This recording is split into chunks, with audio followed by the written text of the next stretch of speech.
throughout this experience din.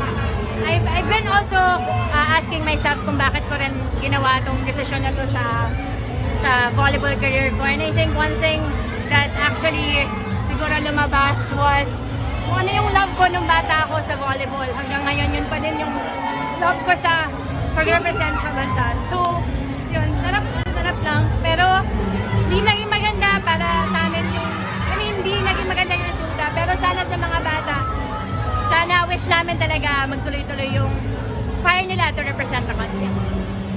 Thank you, Pilipinas! Thank you, thank you, Jen.